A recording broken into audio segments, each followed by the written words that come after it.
Ini teman-teman dari universitas mana-mana saja.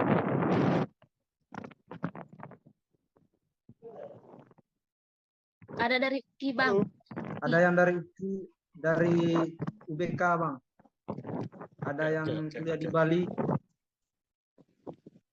Ada yang dari Jadi Unhas. saya sengaja video tidak muncul ya. Siap, Biar Bang. lebih lancar.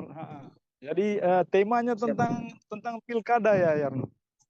Iya, Bang. Temanya tentang bursa politik daerah, demokrasi NTT dalam pusaran politik dinasti. Oke. Ini sebenarnya menarik dan sangat kontekstual ya. Jadi teman-teman sudah tahu ya, nama saya tadi Ferdi Hasiman. Saya posisi terakhir sebagai konsultan di PT Aman Mineral, dulu Newmont ya. Dan sekaligus merangkap sebagai konsultan PT PLN. Biar teman-teman bisa tahu. Nah, terakhir saya maju dalam pertarungan pemilu legislatif untuk DPD, dan saya hanya meraih hasil sekitar 137.000 suara ya. Jauh dibandingkan teman-teman yang sudah masuk ke 4 besar, karena DPD ini hanya 4 kursi yang akan ke Senayan.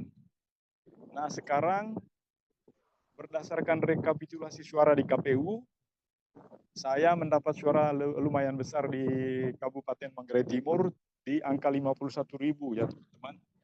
Dan angka suara yang begitu besar ternyata membuat banyak beberapa partai politik yang meminang saya untuk maju dalam pertarungan pilkada di Manggarai Timur. Jadi saya ini pelaku politik dalam 1 tahun terakhir ya, karena saya sudah terlibat banyak dalam pemilu legislatif, dan sekarang saya sedang melakukan sosialisasi di seluruh daerah di Manggarai Timur, karena Golkar sudah menetapkan di DPP Provinsi kemarin sudah menetapkan figur saya untuk maju sebagai bakal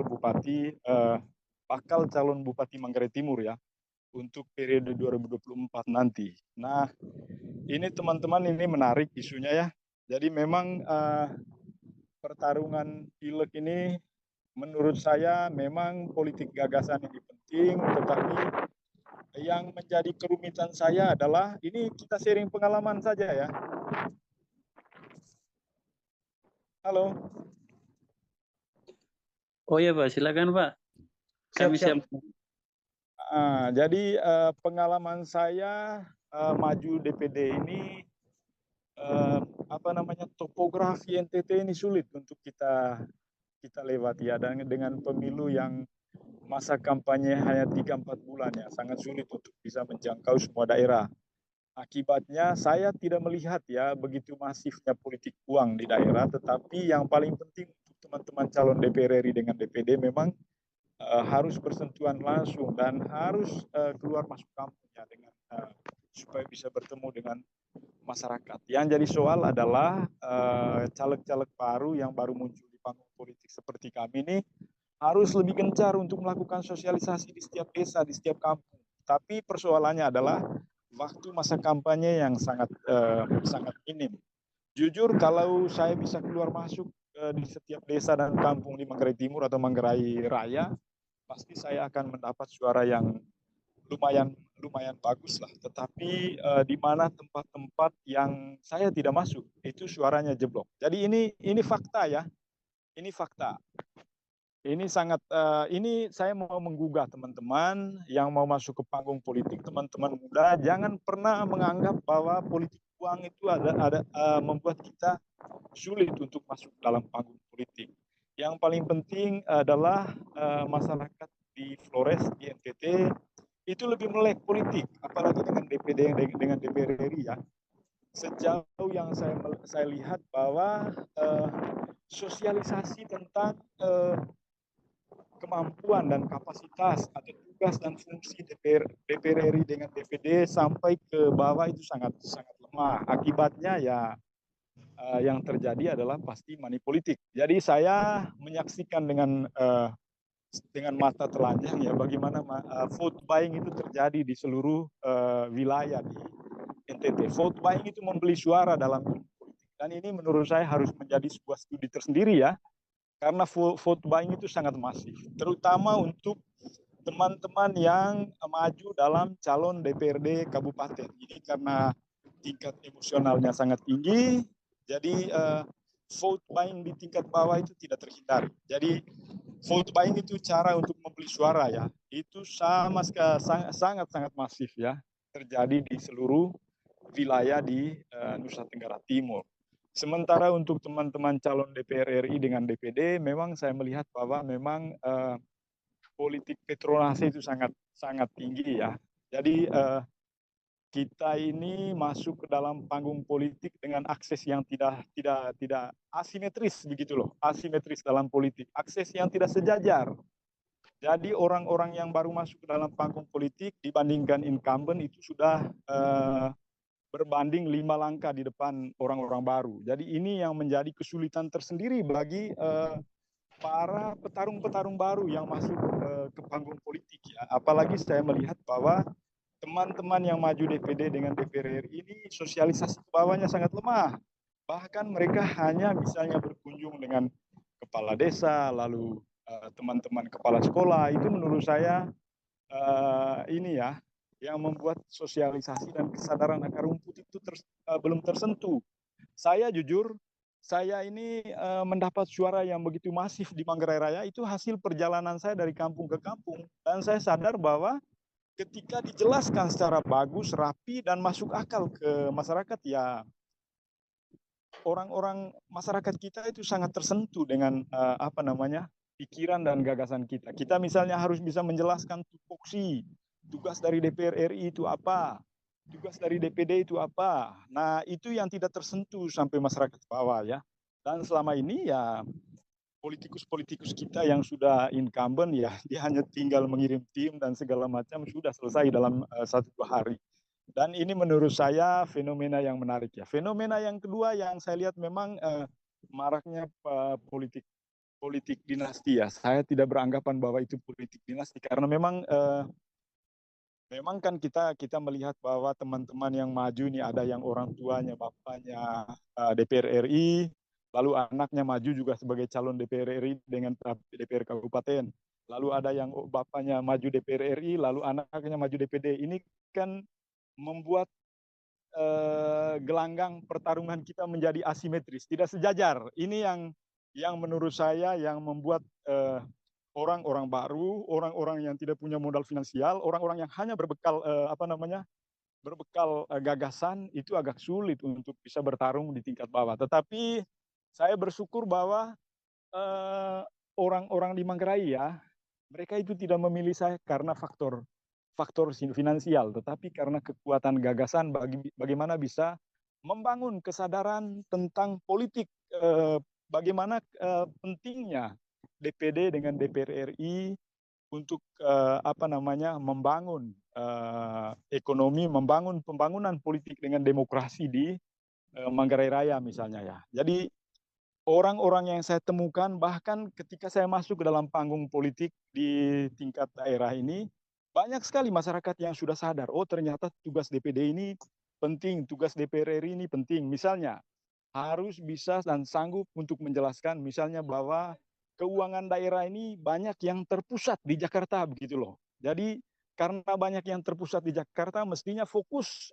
perhatian masyarakat di NTT, di Flores yang miskin ini harus benar-benar memprioritaskan teman-teman DPR RI dengan DPD karena sistem pemerintahan kita adalah sistem pemerintahan Jakarta ya. Negara Kesatuan Republik Indonesia ini kan sistem pemerintahan Jakarta.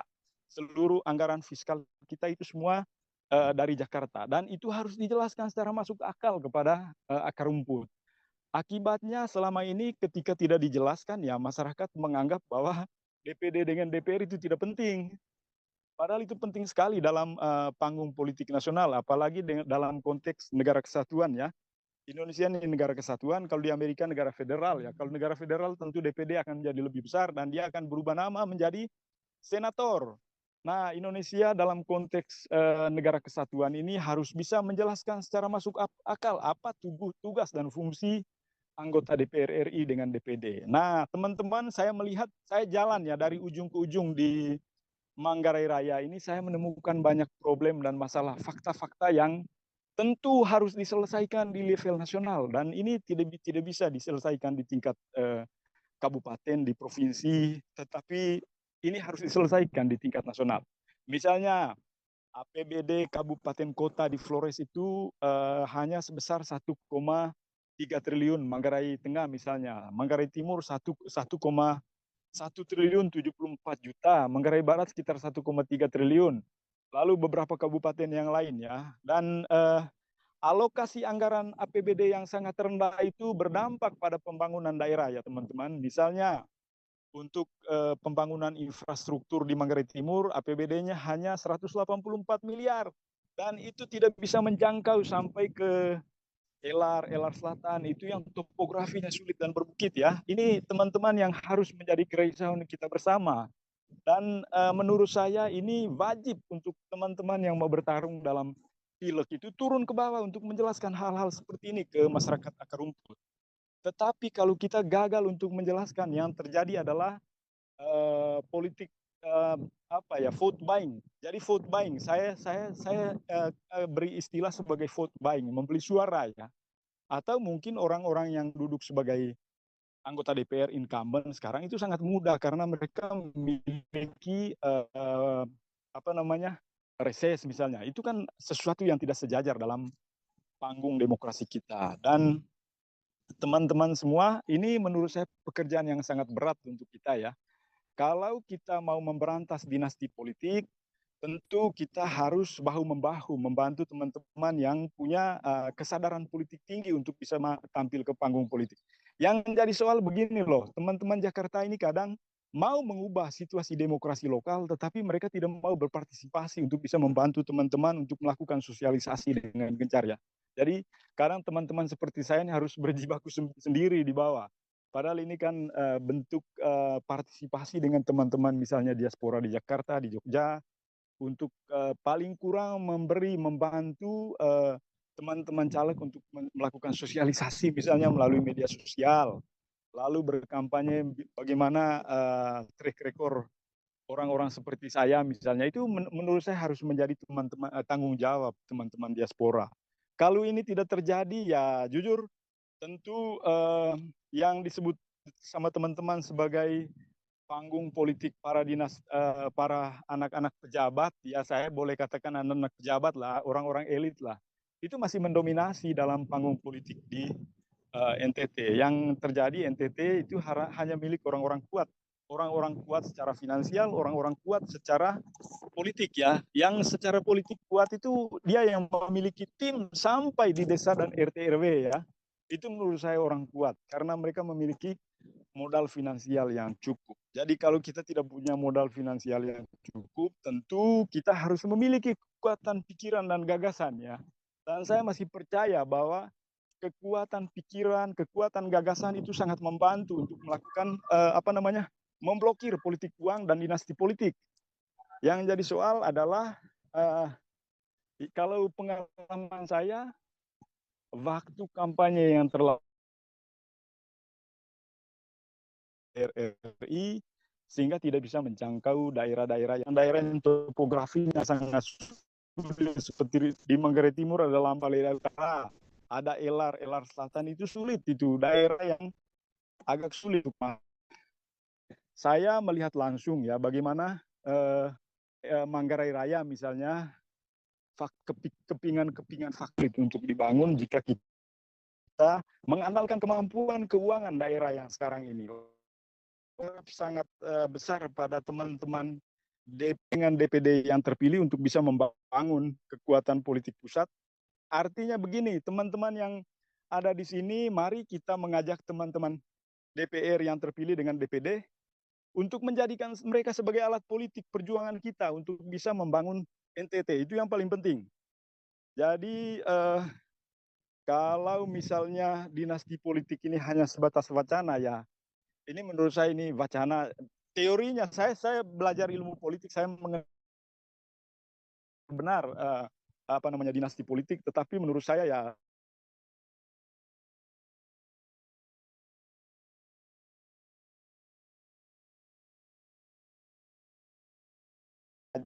dalam pemilu legislatif ya. Lalu ini kan mulai bulan September ya.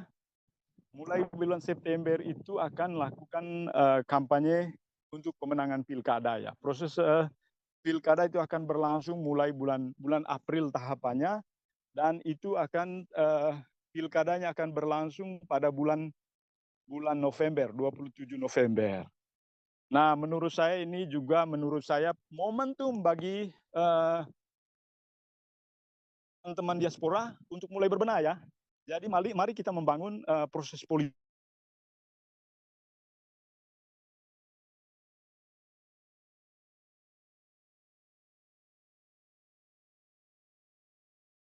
dia. Artinya tidak ada gunanya kita berwacana di sini kalau cara berpikirnya seperti itu. Padahal kita bisa menangkap dengan baik rekam jejak para calon yang mau maju ya. Saya jujur, saya itu serius untuk maju pada Pilkada Manggarai Timur karena saya melihat bahwa daerah ini perlu banyak melakukan terobosan-terobosan berarti ya. Paling kurang kita harus memiliki pemimpin yang punya jaringan yang dekat dengan Jakarta. Dan memang sudah sangat kelihatan bahwa yang maju dalam pilkada ini banyak